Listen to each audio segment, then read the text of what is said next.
India Legal presents Courts Roundup.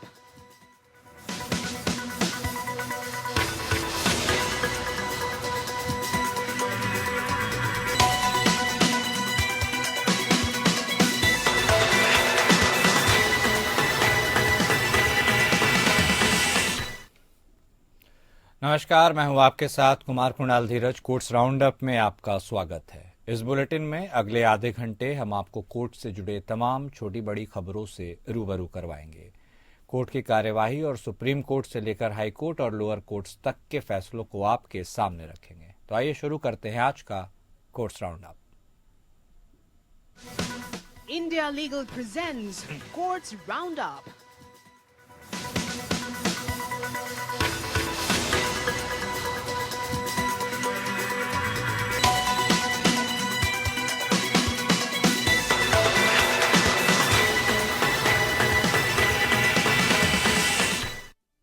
Calcutta high court ने कोलकाता के RG Kar medical college में ट्रेनी डॉक्टर के साथ जघन्य बलात्कार और हत्या के दोषी संजय रॉय को दी गई आजीवन कारावास की सजा के खिलाफ राज्य सरकार की अपील खारिज की है।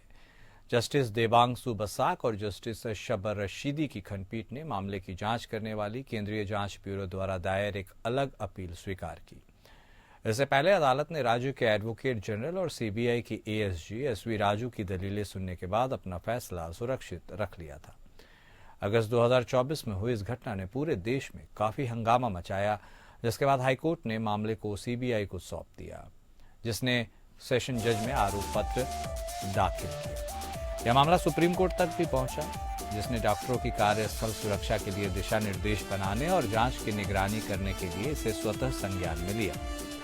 इस विभत्स घटना के बाद कोलकाता और पूरे देश में विरोध प्रदर्शन हुए, जिसमें अपराधियों को न्याय के कटघरे में लाने की मांग की गई। कलकत्ता हाईकोर्ट ने जनहित याचिका में जांच को सीबीआई को सौंप दिया, जिसने पश्चिम बंगाल सीआईडी से कार्यभार संभाला। उसने बलात्कार और हत्या मामले में मुख्य आरोपी संजय रॉय को गिरफ्तार किया। कलकत्ता हाईकोर्ट के समक्ष विभिन्न मामले दायर किए गए, जिसमें पूर्व प्रिंसिपल संदीप घोष द्वारा कथित भ्रष्टाचार और दुराचार की जांच भी सीबीआई को सौंप दी। क्षेत्राधिकार वाले पुलिस थाने के प्रभारी अधिकारी के खिलाफ भी मामले दर्ज किए गए, जिन्होंने मामले को अप्राकृतिक मौत के रूप में दर्ज किया, जिसमें इस तथ्य की ओर इशारा किया गया कि पीड़िता ने पूर्व प्रिंसिपल के साथ कथित मिलीभगत में आत्महत्या की हो सकती है। हालांकि चूंकि सीबीआई प्रिंसिपल और ओसी के खिलाफ समय पर चार्जशीट दाखिल करने में असमर्थ थी, इसलिए उन्हें जमानत दे दी गई। इस प्रकार मामले में एकमात्र शेष आरोपी जिसके खिलाफ सीबीआई ने चार्जशीट दाखिल की थी, वह मुख्य आरोपी संजय रॉय।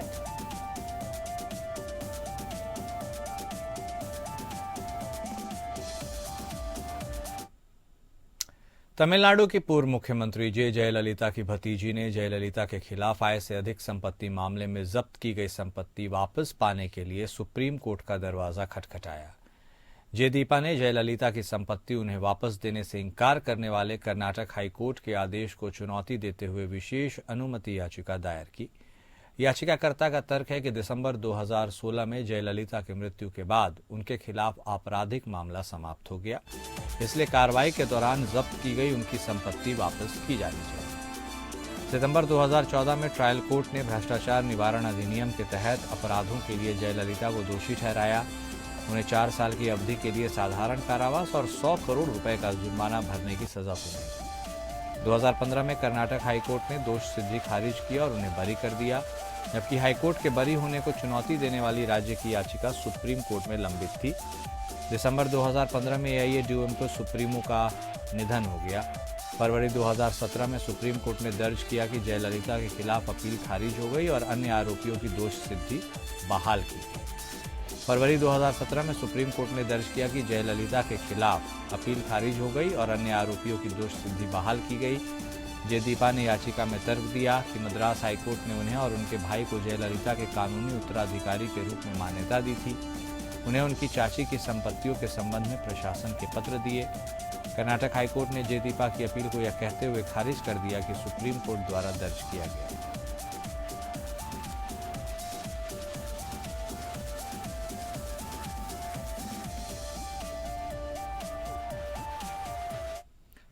सुप्रीम कोर्ट ने पूछा कि तमिलनाडु के राज्यपाल ने तमिलनाडु विधानसभा द्वारा पारित विधेयकों को 3 साल से अधिक समय तक रोके क्यों रखा, इससे पहले कि उन्होंने यह घोषित किया कि वे स्वीकृति रोक रहे हैं और उनमें से कुछ को राष्ट्रपति के पास भेज रहे हैं। जस्टिस जेबी पारदीवाला और जस्टिस आर महादेवन की खंडपीठ ने अटॉर्नी जनरल आर वेंकटरमण से पूछा कि राज्यपाल ने असहमति के नाम पर विधेयकों को राष्ट्रपति के पास भेजने में इतना समय क्यों लगाया। जस्टिस पारदीवाला ने पूछा, विधेयकों में ऐसी कौन सी बात है जिसे खोजने में राज्यपाल को 3 साल लग गए। खंडपीठ ने यह भी बताया कि राज्यपाल ने 2 विधेयकों को विधानसभा द्वारा पुनः अधिनियमित किए जाने के बाद राष्ट्रपति के पास भेजा। एजीआर वेंकटरमणी ने कहा कि राज्यपाल ने विधेयकों को पुनर्विचार के लिए विधानसभा को नहीं भेजा, उन्होंने केवल यह घोषित किया कि वे अपनी स्वीकृति रोक रहे हैं। जस्टिस पारदीवाला ने हालांकि टिप्पणी की कि विधेयक को विधानसभा में वापस किए बिना केवल स्वीकृति रोके रखने की घोषणा करना संविधान के अनुच्छेद 200 को विफल कर देगा। जस्टिस पारदीवाला ने कहा कि राज्यपाल केवल विरोध के नाम पर स्वीकृति नहीं रोक सकते। जस्टिस पारदीवाला ने बताया कि राज्यपाल द्वारा विधेयकों पर अपनी सहमति न देने की घोषणा पंजाब के राज्यपाल के मामले में सुप्रीम कोर्ट द्वारा दिए गए उस फैसले के तुरंत बाद आई, जिसमें कहा गया कि राज्यपाल विधेयकों पर बैठकर विधानसभा को वीटो नहीं कर सकते। 13 नवंबर 2023 को राज्यपाल ने घोषणा की थी कि वे 10 विधेयकों पर स्वीकृति रोक रहे हैं। इसके बाद तमिलनाडु विधानसभा ने एक विशेष सत्र बुलाया और 18 नवंबर 2023 को उन्हीं विधेयकों को फिर से पारित किया। नवंबर 2023 में राज्य की याचिका पर नोटिस जारी करते हुए तत्कालीन सीजेआई डीवाई चंद्रचूड़ की अगुवाई वाली पीठ ने नोट किया कि लंबित विधेयकों में से सबसे पुराना विधेयक जनवरी 2020 में राज्यपाल को भेजा गया था। पीठ ने उन तिथियों को भी दर्ज किया जिन पर 10 विधेयक राज्यपाल के कार्यालय को भेजे गए थे, जो 2020 से 2023 तक है।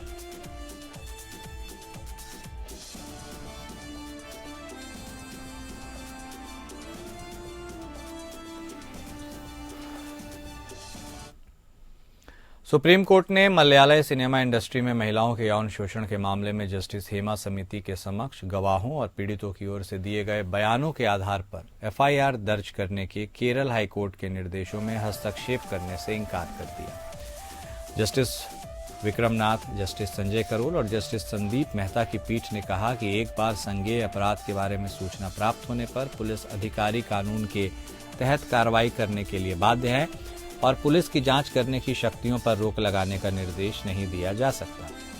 फिल्म निर्माता साजिमोन पारियल और 2 अभिनेताओं ने केरल हाईकोर्ट की ओर से पिछले साल अक्टूबर में जारी निर्देश को विशेष अनुमति याचिकाओं के जरिए चुनौती दी थी। सुप्रीम कोर्ट ने याचिका शुक्रवार को इसका निपटारा कर दिया। पीठ ने कहा, आपराधिक न्यायशास्त्र के तहत एक बार सूचना प्राप्त होने पर या पुलिस स्टेशन के प्रभारी अधिकारी को संदेह होने पर कोई संज्ञेय अपराध किया गया है, वह धारा 176 बीएनएस के तहत निर्धारित कानून के अनुसार आगे बढ़ने के लिए बाध्य है। पुलिस को कानून के अनुसार आगे बढ़ने से रोकने का कोई निर्देश नहीं दिया जा सकता है।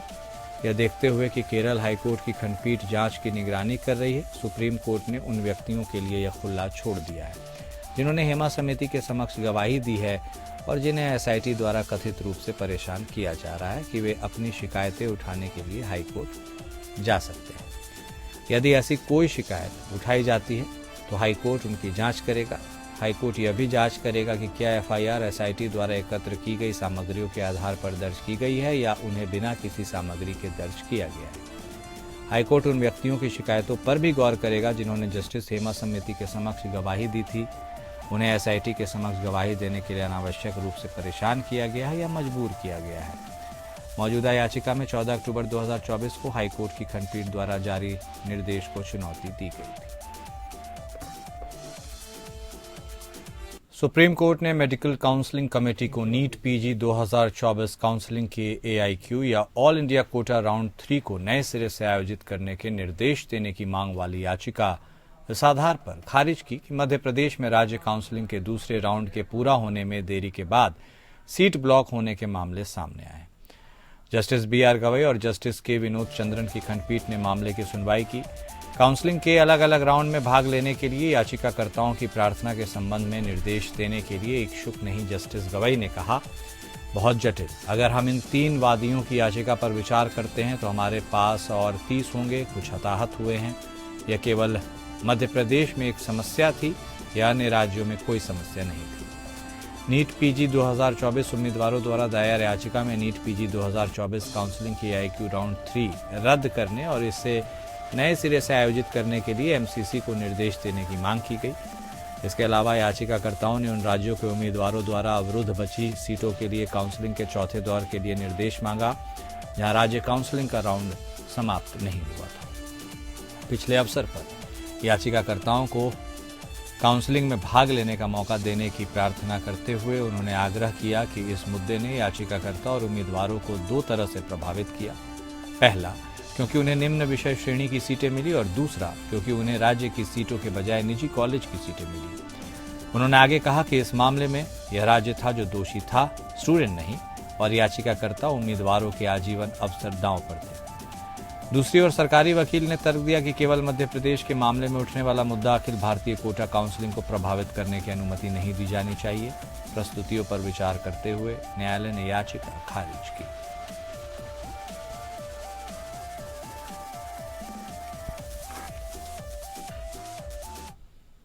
बारामूला से सांसद राशिद इंजीनियर द्वारा संसद सत्र में शामिल होने के लिए कस्टडी पैरोल की मांग वाली याचिका पर दिल्ली हाईकोर्ट ने अपना फैसला सुरक्षित रख लिया है। कोर्ट ने कहा कि राशिद के खिलाफ अभी ट्रायल चल रहा है, उसको सजा नहीं हुई है।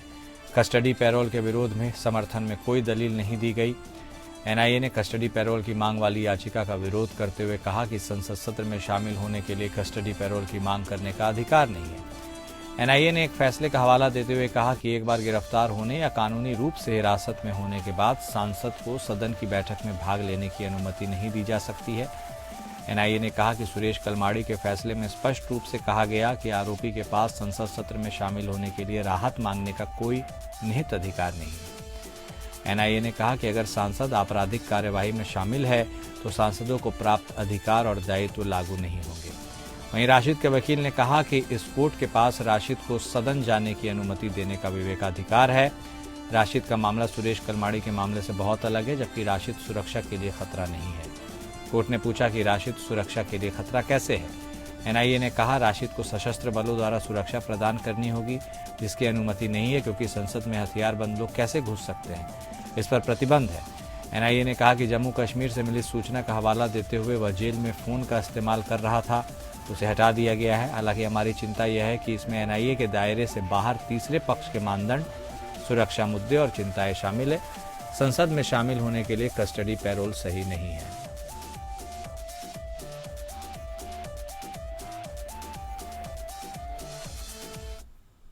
राज्य सरकार ने गुजरात हाईकोर्ट को सूचित किया कि वडोदरा में जनवरी 2024 में हरनी झील नाव पलटने की घटना में जान गंवाने वाले 12 बच्चों और 2 शिक्षकों सहित पीड़ितों के परिजनों को मुआवजे की गणना मोटर वाहन अधिनियम के तहत निहित सिद्धांतों के अनुसार की गई है। चीफ जस्टिस सुनीता अग्रवाल और जस्टिस प्रणव त्रिवेदी की खंडपीठ घटना से संबंधित एक जनहित याचिका पर सुनवाई कर रही थी, और जहां पीड़ितों ने परियोजना को चलाने में लापरवाही के लिए ठेकेदार फर्म मेसर्स कोटिया प्रोजेक्ट से मुआवजे की मांग करते हुए एक आवेदन भी दायर किया था, जिसके कारण घातक दुर्घटना हुई। न्यायालय ने 29 नवंबर 2024 को पीड़ितों और उनके परिजनों के विवरण पर वडोदरा कलेक्टर की रिपोर्ट पर ध्यान दिया था और कहा था कि मुआवजे का आकलन पूरी तरह से ठेकेदार फर्म की नुकसान की देयता पर केंद्रित होगा, यह कहते हुए कि यह फर्म के भीतर आंतरिक विवादों से संबंधित नहीं है। अदालत ने वडोदरा के कलेक्टर से कहा था कि वह डिप्टी कलेक्टर रैंक के एक अधिकारी को नामित करे जो पीड़ितों और ठेकेदार के फर्म को सुनने के बाद मोटर वाहन अधिनियम के सिद्धांतों के अनुसार मुआवजे की गणना करे। हाईकोर्ट के नवंबर के आदेश की ओर इशारा करते हुए एडवोकेट जनरल कमल त्रिवेदी ने हलफनामे में कहा कि मेसर्स कोटिया प्रोजेक्ट्स के साथ साथ पीड़ितों के परिवारों को नोटिस जारी किए गए थे और उन्हें सुनवाई का अवसर दिया गया था। उन्होंने कहा कि मोटर वाहन अधिनियम के प्रावधानों और सरला वर्मा मामले में फैसले को ध्यान में रखते हुए पक्षकारों द्वारा पेश सभी दस्तावेजों और साक्ष्यों पर विचार करने के बाद गणना की गई। एजी ने संबंधित सब डिवीजनल मजिस्ट्रेट और डिप्टी कलेक्टर वडोदरा द्वारा दायर हलफनामे का हवाला देते हुए कहा, इसमें कौशल कार्यकर्ता की दैनिक मजदूरी को ध्यान में रखा गया है और मृतक के संबंध में गणना की प्रक्रिया को समझाया गया है। इस स्तर पर अदालत ने प्रतिवादी ठेकेदार मेसर्स कोटिया प्रोजेक्ट्स के वकील से मौखिक रूप से कहा कि आपको इसका भुगतान करना होगा। ठेकेदार के वकील ने कहा कि उन्हें थोड़ी देर पहले हलफनामा मिला और निर्देश प्राप्त करने के लिए आवाज की मांग की है।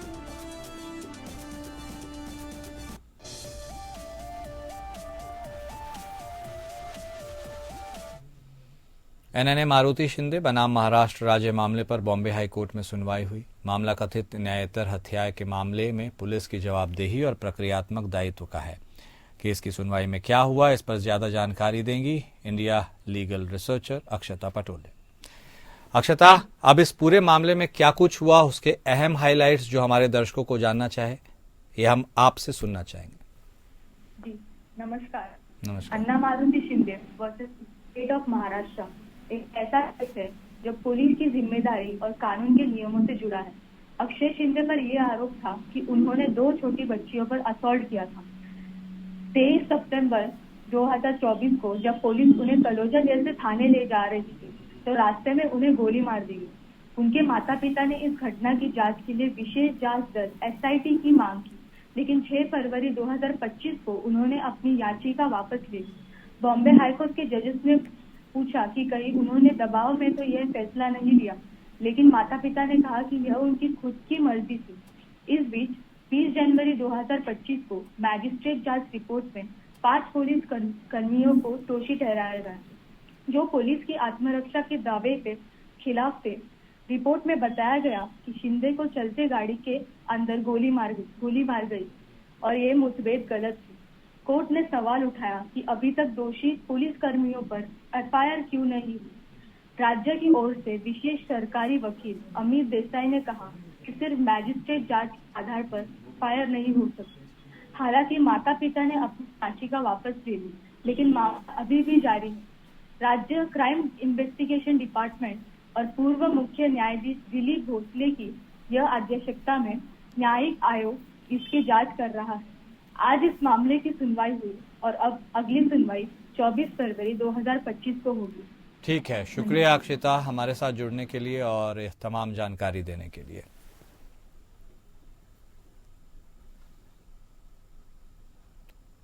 तो NNA मारुति शिंदे बनाम बॉम्बे हाईकोर्ट का यह मामला था, जिसके बारे में अक्षिता ये तमाम पहलुओं को बता रही थी। साफ तौर पर इस मामले पर बॉम्बे हाईकोर्ट में सुनवाई हुई और यह मामला कथित न्यायेतर हत्याओं के मामलों में पुलिस की जवाबदेही और प्रक्रियात्मक दायित्व का है।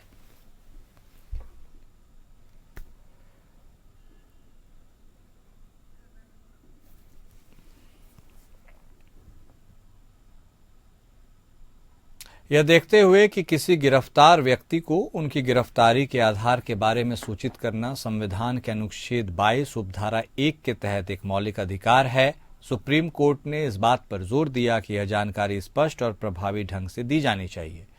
न्यायालय ने रिमांड के दौरान अनुच्छेद 22 उपधारा 1 का अनुपालन सुनिश्चित करने के लिए मजिस्ट्रेट के कर्तव्य पर भी जोर दिया, यह देखते हुए कि कोई भी उल्लंघन व्यक्ति की रिहाई की गारंटी दे सकता है या जमानत देने को उचित ठहरा सकता है, यहां तक कि वैधानिक प्रतिबंधों वाले मामलों में भी। इसी संदर्भ में आइए इंडिया लीगल वेब रिपोर्टर से समझते हैं कि अवैध गिरफ्तारी क्या होती है।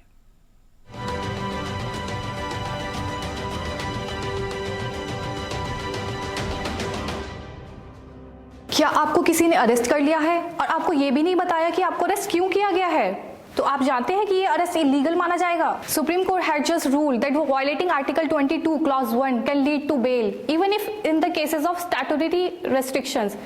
क्या इसका मतलब जानते हैं आप? आर्टिकल 22 सब क्लॉज 1 ये एक हमारा मौलिक अधिकार है। मौलिक अधिकार मतलब fundamental rights. So benches of justice Abhay S Oka and N Koteshwar Singh sir ने स्पष्ट शब्दों में कहा है, the police must inform the arrested person of the grounds in a way they can understand.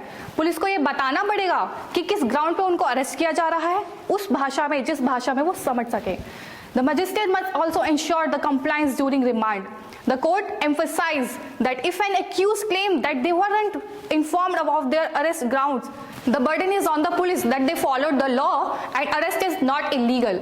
Police को बताना ही पड़ेगा कि उन्होंने किस बेसिस पे आपको अरेस्ट किया गया है। अगर ये नहीं बताते हैं तो आपकी अरेस्ट को इलीगल माना जाएगा।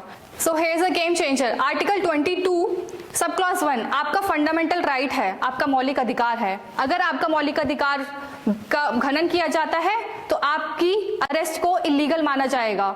और यह विहान कुमार के केस में स्पष्ट रूपों में बताया गया है कि सुप्रीम कोर्ट ओवरटर्न कर सकता है हाई कोर्ट के डिसीजन को और ऑर्डर को और इमीडिएट रिलीज, क्योंकि विहान कुमार को बिना किसी कम्युनिकेशन के, बिना किसी वार्तालाप के उसको अरेस्ट कर लिया गया और उसे बताया ही नहीं गया कि वो अरेस्ट क्यों हुआ है।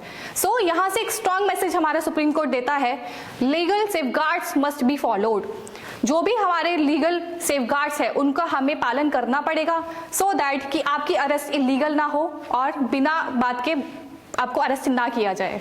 ऐसी और लीगल जानकारी प्राप्त करने के लिए आप इंडिया लीगल चैनल को सब्सक्राइब कर सकते हैं। धन्यवाद।